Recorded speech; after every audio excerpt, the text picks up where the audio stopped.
mentioned is that the heat index is almost 50 degrees. Yeah, it's right. When the sun increases, also UV rays increase. Uy, UV rays! It's the measure of how strong the sun rays are. Why should matter, Emma? Because we should wear sunscreen. Kasi you know, di ba it's so steamy sa labas? Then, it will take the rays. But the sunscreen is so sticky and it smells weird. But this protects our skin. Kaya it's okay and worth it naman. No, she might be right. Sinabi din niya sa akin ng mama ko that using sunscreen is worth. So I'll be using it. Fine. I will try it now. Tara na, ang init!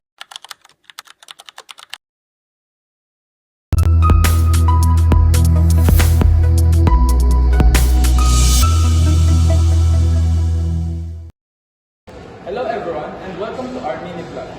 Inside this vlog, we will tackle all about the importance of sunscreen and the factors that affect the consumer's brand preference. Now without further ado, let's jump right into. Hi, my name is Gabriel. Did you know that sunscreen was invented in 1944 to protect soldiers from the sun? It helps prevent skin cancer, premature aging, and sunburns.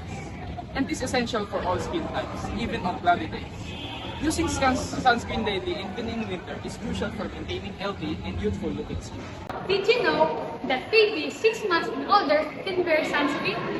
We have misconception that only teenagers use sunscreen, but they use sunscreen for the purpose of protecting their skin and also to maintain their youthful-looking skin.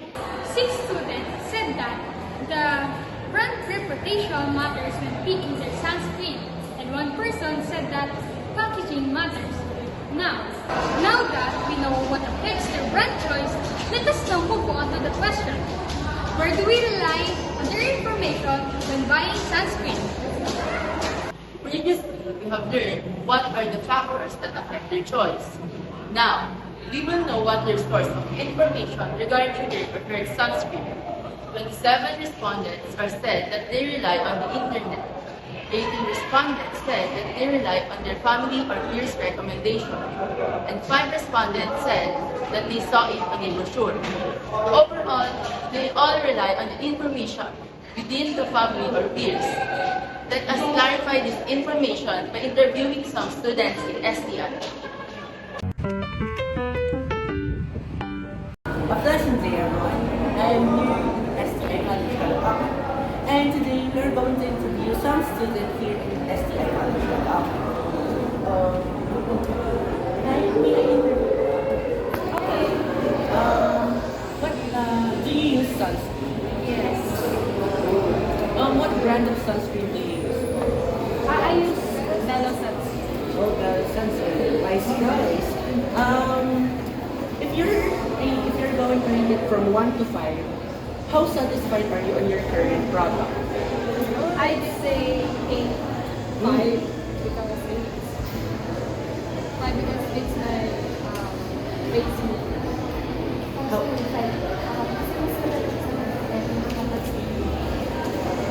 And thank you for the answer. And have a good day. Thank you. What do you think is the top 10 brands of sunscreen that the tourism student use? Let's see what type of sunscreen they use to maintain their youthful and glowing skin. For our top 10, Sun-Kissed Sunscreen.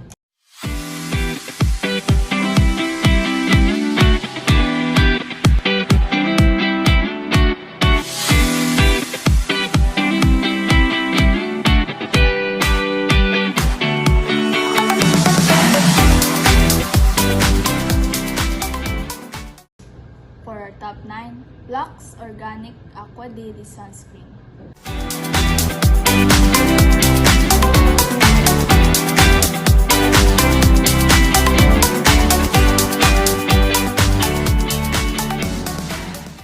For our top 8, Blue Lizard Sensitive Mineral Sunscreen.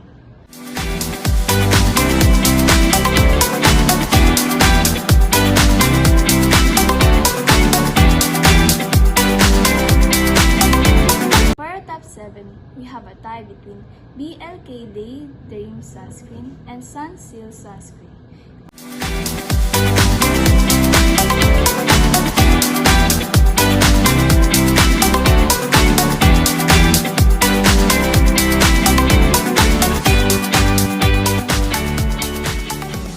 For our top 5, you have Uray UV Sunscreen.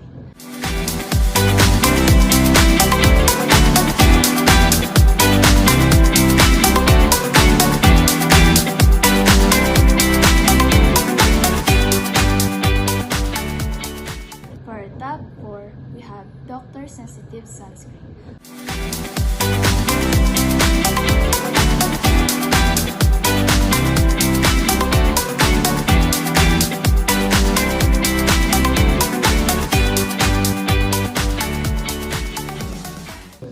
And for our top 3, we have Fairy Skin. You are so pretty, pretty, pretty, pretty.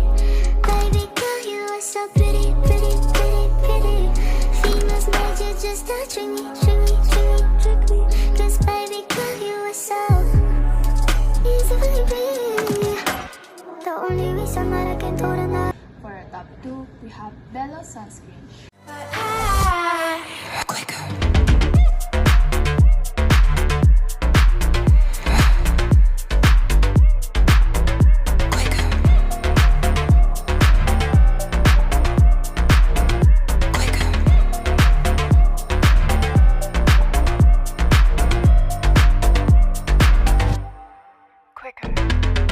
For the top 1 brands of sunscreen based on grade 11 tourism student is Quitex.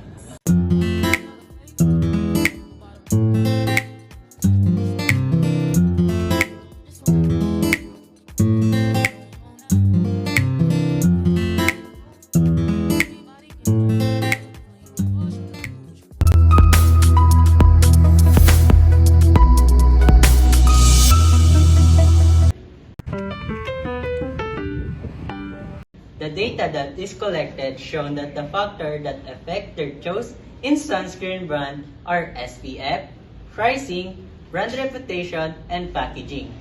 Most of the students look for high SPF brand of sunscreen with 18%, while 84% of chosen demographic base their sunscreen on its price. 44% of population said that they rely on their decision based on their online recommendation, while 18% of them rely on family and peers.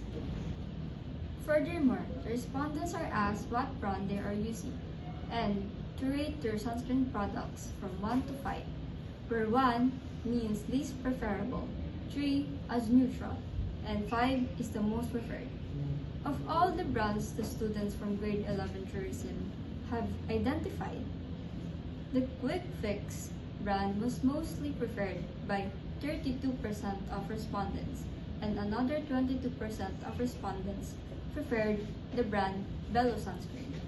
Grade 11 tourism chose their most preferred brand by SPF, or sun protection factor, and pricing of the brands of products. To sum it all up, the main factors that affect their brand choice is the level of SPF and the price of the sunscreen.